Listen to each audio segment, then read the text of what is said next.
जिल्हा शासकीय रुग्णालयातील इमर्जन्सी वॉर्डमधील बाथरूम आणि शौचालयाची अवस्था अतिशय घाणेरडी असल्याने रुग्णांसह त्यांचे नातेवाईक या शौचालयाचा वापर करू शकत नाही। यामुळे रुग्णांमध्ये तीव्र संताप व्यक्त होत आहे। एकीकडे पंतप्रधान नरेंद्र मोदी शौचालय वापरण्यासाठी आवाहन करत असताना दुसरीकडे शासकीय स्तरावर याबाबत उदासीनता दिसून येते। नाशिकच्या जिल्हा शासकीय रुग्णालयातील शौचालयाची घाणेरडी अवस्था हा चर्चेचा विषय बनला असून नाशिक जिल्ह्यातील 15 तालुक्यांमधून जिल्हा शासकीय रुग्णालयात हजारो पेशंट येत असतात। जखमी अवस्थेतील रुग्णांना इमर्जन्सी वॉर्डमध्ये दाखल केले जाते। त्यांच्यासोबत त्यांचे नातेवाईकही आलेले असतात। अशा वेळी बाथरूम आणि शौचालयाचा वापर करणे आवश्यक ठरते।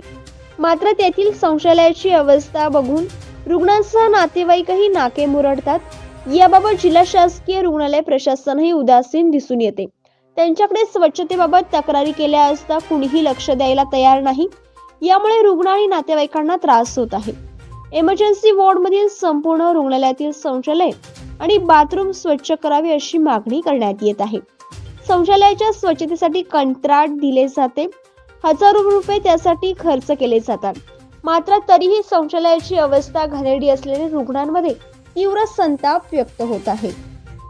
आज आम्ही सिव्हिल येथे एका सामाजिक कार्यकर्ते उपसरपंच या ताईंना भेटण्यासाठी सिव्हिल येथे आलो असतो।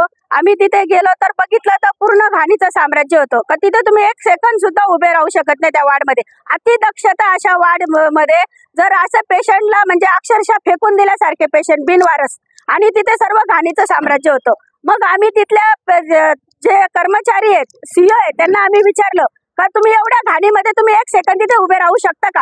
तर तेवढ्यात ते आमच्यावर आरेरावीची भाषा करायला लागले व ते एक पेशंट 1 वाजता आलेला असताना त्या पेशंटला सिटी स्कॅन सुद्धा केलेलं नव्हतं। जेव्हा आम्ही आवाज उठवला तेव्हा तातडीने त्या पेशंटला सिटी स्कॅन साठी नेण्यात आलं। तुम्ही जर बघितलं इथं स्वच्छ सुंदर असं सिव्हिल तुम्ही जर तिथे बघितलं तर पूर्ण घाणीचं साम्राज्य आहे। आणि इथले तुम्ही प्रत्येक वेळेला जर तुम्ही बघितलं का तुम्ही सिव्हिल मध्ये आरेरावीची भाषा, पेशंटला मारणं, त्याच्या नातेवाईकांना मारणं, इथले ते सिक्युरिटी गार्ड आहे ते धावून येणं, महिलांचे आज तुम्ही बघितलं का अक्षरशः पत्रकारांचे मोबाईल छिनून घेतले त्यांनी, म्हणजे इथपर्यंत त्यांची मजाल गेलेली आहे। त्याच्यामुळे शासनाने जे मगर म्हणून जी ही आहे कर्मचारी, स्वच्छता कर्मचारी आणि जो ज्याचा इथे हे टेंडर आहे ज्याचं त्याला काळ्या यादीमध्ये टाकलं पाहिजे आणि त्याला तातडीने हे जे टेंडर दिलंय हे रद्द करण्यात आलं पाहिजे। हे माझी मागणी आहे। सर्वप्रथम जर आमच्यासारख्या जर सामाजिक कार्यकर्त्यांना जर तुम्ही अंगावर येता आणि मारण्याचा प्रयत्न करता तेव्हा सामान्य पेशंटचं काय? सामान्य पेशंट इथे येतं, नातेवाईकांनी त्यांना जर विचारायला गेलं का बाबा आमच्या पेशंटची अशी अशी परिस्थिती, अक्षरशः ते हाकलून देतात त्यांना आणि तिथून सिक्युरिटी गार्ड बोलवता आणि त्यांना धक्काबुक्की करता। म्हणून मी या सिव्हिलच्या सर्व कर्मचाऱ्यांचा इथे निषेध करते। जर या कर्मचाऱ्यांना तातडीने निलंबित केलं नाही आणि या जर टेंडर ज्याला दिलाय त्याला काळ्या यादीत टाकलं नाही तर आम्ही इथे उपोषणाला बसल्याशिवाय राहणार नाही। व या सर्व जनतेला जर तुम्ही बघता महाराष्ट्रात सिव्हिल हे खूप मोठं माध्यम आहे। इथे सर्व गावाखेड्यातनं लोक इथे येतात आणि त्यांना जर अशी वागणूक जर तुम्ही देत असाल तर या सिव्हिलच्या सर्व प्रशासकाचा मी इथे निषेध करते। आणि जर 2 दिवसात आम्हाला जर न्याय नाही मिळाला ते जी मगर कोण आहे तिने अक्षरशः पत्रकारांचा मोबाईल छिनलेला आहे। तिथे जी अधिकारी होती सिव्हिलची तिने आमची व्हिडिओ शूटिंग केली, म्हणजे अरे तुम्ही सिव्हिलची साफसफाई करू शकत नाही आणि जे लोक न्याय मागायला येतात त्यांची व्हिडिओ शूटिंग करता, हा कुठला न्याय आहे? यांना पगार घेतात, जनतेचा पगार घेतात, त्यांच्या घरचा पगार घेतात का? हे हा आमच्या सारख्या जनतेचा पगार घेतात आणि जनतेला चारेरावी करून जनतेच्या अंगावर धावून जातात। यांचा मी इथे निषेध करते आणि जर यांना जर तातडीने निलंबित नाही केलं तर आम्ही 2 दिवसात इथे उपोषणाला बसणार। माझं नाव दीपक रामचंद्र अंबाडे, मी एक सामान्य नागरिक आहे। त्या हिशोबाने सिव्हिलचा जो कारभार आहे गलिच्छ कारभार याला कुठेतरी पायबंदी बसली पाहिजे, नाही का? नेहमी पेशंट लोकांना यांच्यापासून खूप त्रास होतो, ते कुठेतरी थांबलं पाहिजे। माझी शासनाला विनंती आहे का जेणेकरून हे जे लोक हरामखोर लोक वृत्तीचे यांचे कुठेतरी थांबलं पाहिजे आणि पेशंटला योग्य तो न्याय दिला पाहिजे। आणि हे जर असं चालू राहिलं तर मग आम्हाला मोठ्या प्रमाणात आंदोलन करायची वेळ येणार आहे आणि ते आंदोलन आम्ही केल्याशिवाय राहणार नाही, नाही का? आरपीआय एकतावादीच्या वतीने मी आज इथं सांगू इच्छितो की मी आंदोलनाला इथं बसणार। आमरण उपोषणाला माझे कार्यकर्ते, माझे पदाधिकारी सर्वांना घेऊन याची सर्व जबाबदारी शासनाची राहणार आहे।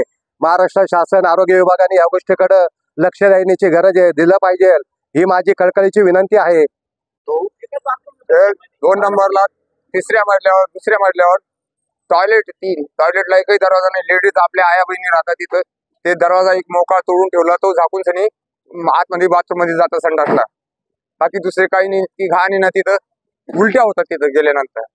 ते आता ते माझा भाचा आहे, त्याचा हात तुटलेला आहे, तो दरवाजा एका हाताने कसा काय ताणणार, तो असं मागं पुढे दरवाजा ताणावा लागतो झाकाय करता, तेव्हा ते टॉयलेटला जावं लागतं. मी शिन्नर 8 दिवसापासून. सिव्हिल हॉस्पिटलला आज मी इथं चक्कर मारायला आलो होतो की इथं एक पेशंट ऍडमिट होतं. दुपारी 2 वाजेपासून एक लेडीज उपसरपंच आहे, तर त्या गाडीहून पडले होते, तर त्यांना डोक्याला मार लागला होता म्हणून मी इथं बघायला आलो. अतिदक्षता विभागामध्ये त्या पेशंटला ठेवलेलं होतं. त्या अतिदक्षता विभागामध्ये इतका घाण आहे, इतकी घाण वास आहे, त्या वासमध्ये तिथं पेशंट पडलेले आहे, तिथं अनेक पेशंट पडलेले आहे. आणि तिथं दुपारी 2 वाजेपासून ती महिला तिथं आहे, त्या महिलेचं स्कॅन करण्यासाठी सुद्धा तिथं कोणी अद्याप उपलब्ध होत नाही. म्हणून तिथं राऊत म्हणून आहे, त्यांच्याशी मी संपर्क साधला तर ते बोलले 2 वाजेपासून आम्ही संपर्क करतोय पण कोणीच येत नाहीये म्हणे. तर त्याच्यानंतर तिथं घाणीचं साम्राज्य एवढं असल्यामुळं तिथं स्वच्छता निरीक्षक आहे, त्यांना बोलवण्यात आलं आर्ने म्हणून. तर त्यांना सांगितलं, तर तिथं एक शाहिदा मगर म्हणून नावाची लेडीज आहे स्वच्छता निरीक्षक. इथं पत्रकारांना आम्ही बोलवलं, तर त्यांनी पत्रकारांचे मोबाईल हिसकण्याचा प्रयत्न केला की शूटिंग करू नका म्हणून, इथं कुठल्याही प्रकारचं असं दाखवू नका म्हणून. त्यांनी पत्रकारांचे मोबाईल हिसकण्याची एवढी जर त्यांची जर मजल आहे, तर मग याचं प्रशासन करतं काय, इथं सिव्हिल सर्जन करता काय. तर माझं एवढी मागणी आहे की सिव्हिल सर्जनला की जी स्वच्छ निरीक्षक जी बाई आहे, ती बाईला आणि स्वच्छता निरीक्षक जो आर्ने म्हणून आहे, यांना तत्काळ इथून काढून टाकावं. आणि हे जे कॉन्ट्रॅक्ट ज्याचं कोणाचं असेल ते कॉन्ट्रॅक्ट देखील रद्द करण्यात यावे म्हणून. आणि अशा प्रकारचे जर लोक इथं राहिले तर मग यांना आम्ही रिपब्लिकन पक्षाच्या वतीने चोप द्यायचा कार्यक्रम करू का, जेणेकरून जे बाहेरून जे गावून पेशंट येतात लांबून लांबून, तर त्या पेशंटला जर चांगली सुख सुविधा जर इथं भेटत नसेल, आणि राज्याचे मुख्यमंत्री आरोग्य मंत्री सांगतायत की सरकारी दवाखान्यामध्ये जो बी गरीबातला गरीब पेशंट आहे त्याला चांगल्या प्रकारे ट्रीटमेंट दिली जाईल, तर असं कुठल्याही प्रकारचं नाशिक सिव्हिलला होत नाहीये.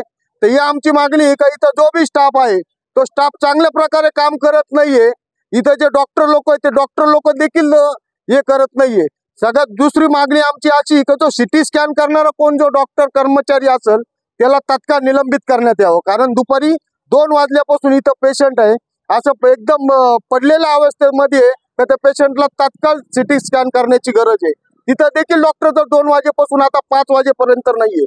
मला तिथं येऊन पाऊण तास झाला, पाऊण तासामध्ये सुद्धा तो माणूस पोहोचत नाही. इथं सिव्हिल सर्जन जे शिंदे आहेत त्यांना मी फोन केला, शिंदेना फोन केल्याच्या नंतर इथं सफाई करण्यासाठी ती बाई तिथं आली आणि त्या बाईने पत्रकारांचे जे मोबाईल चिन्हाचं काम केलेलं आहे.